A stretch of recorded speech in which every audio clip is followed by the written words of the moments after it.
Remasters and remakes of video games have become very common in recent years, to the point where nearly more remasters than brand new games are being released. Sonic has dabbled into the world of remasters over the years, but the history of Sonic remasters has been pretty rocky. Some of them were pretty good and offered convenient ways of playing older games, but others are, well, underwhelming, to say the least. So in this video, I wanted to look through all of these Sonic remasters to see which are good and which are not. But first, let's hear a word from today's sponsor. Believe it or not, the internet is a pretty dangerous place, and data breaches happen more commonly than you think. Well, thankfully, Surfshark VPN has us covered. Using a VPN is necessary for anyone who enjoys surfing the web, as when activated, the VPN masks all of your personal info, hides your browsing history, and blocks any unwanted ads and malware, keeping your information hidden from any hacker or tracker who wants to steal your info. Unfortunately, it's really easy to get that information stolen. Doing something as simple as connecting to a public Wi-Fi network can expose all of your private data. Surfshark VPN prevents that from happening. It also allows you to access region-locked content. Did you know that certain Netflix shows and movies are only available in certain territories? Like one day, I wanted to watch Sonic Movie 1, but it's not available on Netflix in the US. So I opened up Surfshark, and in seconds, I set my location to Canada, and boom, I can now watch Sonic 1 on Netflix. Still not sold yet? Well, there's a 30-day money-back guarantee, so if you don't like it, you can get your money back. And if you're still not sold, clicking the link on screen or in the description will get you a discount and 4 extra months completely free.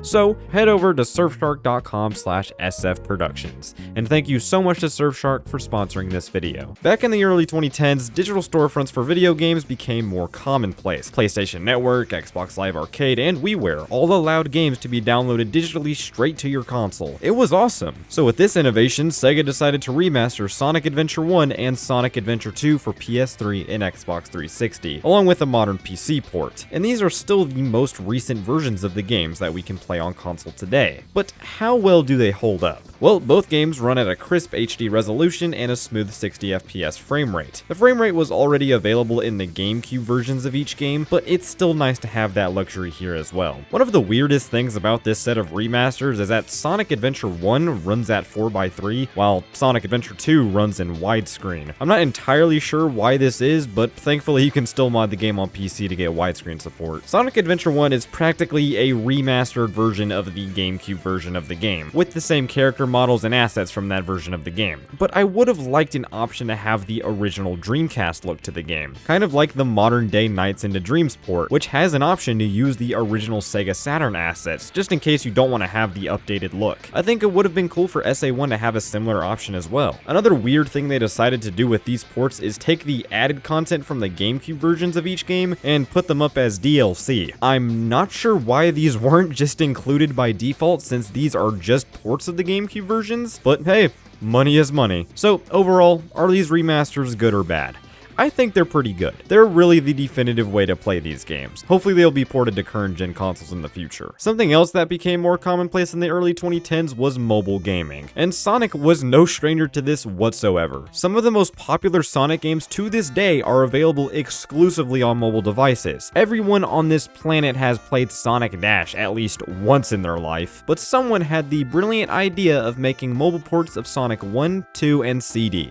And that man was Christian Whitehead. The Taxman ports of Sonic 1, 2, and CD are still some of the most highly regarded Sonic remasters of all time. And for good reason. Not only did Whitehead make these games easily accessible on mobile devices, but he also went in and completely reworked each game to support HD resolution and widescreen, among other things, making these classic games look stunning. The polish is also insane in these remasters. The original games didn't have many bugs or control issues or anything of that sort for the most part, but playing these games on a mobile phone feels pretty good. And there's also some new content here. Tails is now playable in both Sonic 1 and CD, the Spin Dash is now usable in both games as well, and in Sonic 2 and CD, you can even play previously unused zones like Hidden Palace from the Sonic 2 beta and Desert Dazzle from the early stages of Sonic CD. That's so cool to me. Really, the only problem I have with this set of remasters is that Sonic CD is the only one that was released on consoles and PC back in 2011. This was done as sort of a cross-release strategy to market Sonic 4 Episode episode 2. But the Sonic 1 and 2 ports were completely unrelated to that, so they were just stuck on mobile. I know nowadays we have Sonic Origins, which we'll get into that soon, but it still would have been nice to have Sonic 1 and 2 remastered, along with maybe a Sonic 3 remaster available on modern platforms at the time. But overall, these remasters are awesome and are undoubtedly the definitive ways to play these games. We didn't get another Sonic remaster until 2021, the point where Sega decided they wanted to make some money by re-releasing old games. The first game they decided to do this with was Sonic Colors, which was originally released on the Wii. This made a ton of sense on paper because Colors was one of the most highly praised Sonic games at the time, and it was fairly accessible to new audiences. So they decided they wanted to remaster the game, add some extra content, and sell it for $40. Well, they tried to do that at least. Yeah, Sonic Colors Ultimate isn't good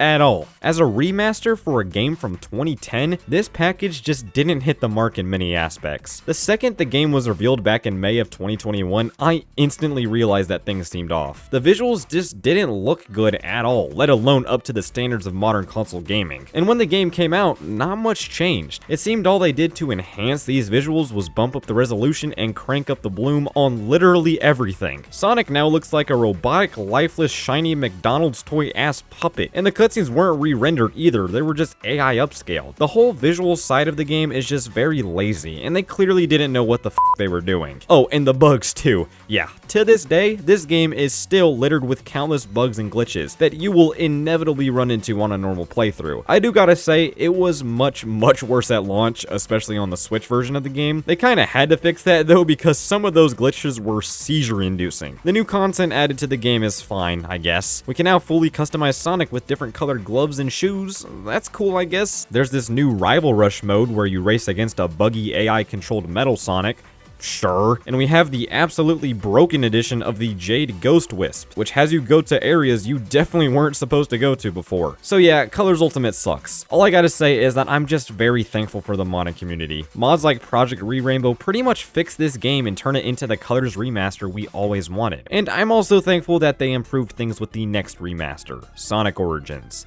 Well, kinda. I'm honestly surprised they didn't do something like this sooner. A collection with remastered versions of all of the classic games just seemed like a no-brainer for a while, but whatever, at least we have it now. Sonic Origins, at least at launch, faced mixed reviews for a variety of reasons. This game finally ported the Taxman ports of Sonic 1, 2, and CD to modern hardware. That alone is a huge win. They also got Headcanon to go back and finally remaster Sonic 3 and Knuckles, so that's also really cool. The main problem here is that there were just a lot of weird inconsistencies among the games. For some reason, each game had a weird blur filter that made the games look fuzzy, but that was later fixed in a patch. Sonic 1, 2, and CD also have input lag, and that was never fixed. And there were some other performance and physics related bugs and glitches that were scattered across the games, but from my experience, most of those have been weeded out. The extra content in this game is pretty good if you ask me. We have missions for each game that have you doing random things like collecting a number of rings, destroying a certain number of enemies, and a bunch of stuff like that. We also have a museum where you can use the coins that you collect to unlock pieces of artwork, music, and more. Yeah, lives are no longer in this game and were replaced with coins unless you play the quote-unquote classic mode, but this is far from classic as all it does is just crop your game to 4x3. You have the drop dash, the weird delay, and all of that, but you have lives again, so that's nice. And of course, we have all of the extra content that was added with Sonic Origins Plus, like Amy being playable in all 4 games, and a set of Game Gear games being playable as well. Overall, I think Sonic Origins is a fairly solid package. There are some weird hiccups here and there, but it's still a valid way to experience the old games. And finally, we have Sonic X Shadow Generations, and I won't go into too much detail here because I've already made a full-ass video talking about this game, but I'm still going to give you the cliff notes. I originally thought a Sonic Generations remaster wasn't really necessary because while yes, the game was in a similar situation with Colors, because it was and still is one of the most highly regarded Sonic games, but unlike Colors, there were ways to play Generations on modern platforms. But I am thankful we got it because we also got a completely new side game, Shadow Generations, which is just as good, if not better than Sonic Generations. But I still think they could have done a little bit more on the Sonic side of this collection. It's not bad because the visuals still hold up pretty well, but with the bump in resolution and frame rate, I was expecting them to go back and polish some of the shadows, lighting, and other texture work within the actual game. Because as it is now, you can kinda still tell this was a game that was released in 2011, especially with Shadow Generations because that game just looks so much better. The redone cutscenes visually are really nice, and I'm glad they learned from their mistakes with Colors Ultimate. I just really don't like the rewritten dialogue, but that's just me. But yeah, the new content really is where Sonic X Shadow Generation shines the brightest, pretty much doubling the amount of content of the original game, possibly even more. Yeah, Sonic X Shadow Generations is really good, and I hope this is the direction they go with when remastering other Sonic games in the future. So it's very clear to me that Sonic's history with remasters has been pretty inconsistent, but I feel like they finally found their footing with Sonic X Shadow Generations, even though there are some things they could have done differently with that game as well. I'm just glad that we're at a point where if Sega announced they were remastering a game like Sonic Unleashed, I wouldn't be worried. I would be excited. So yeah guys, that's a quick look through most, if not all of these Sonic remasters from over the years. Let me know what you guys think about these games in the comments down below. I would love to hear your thoughts. But that's all for me.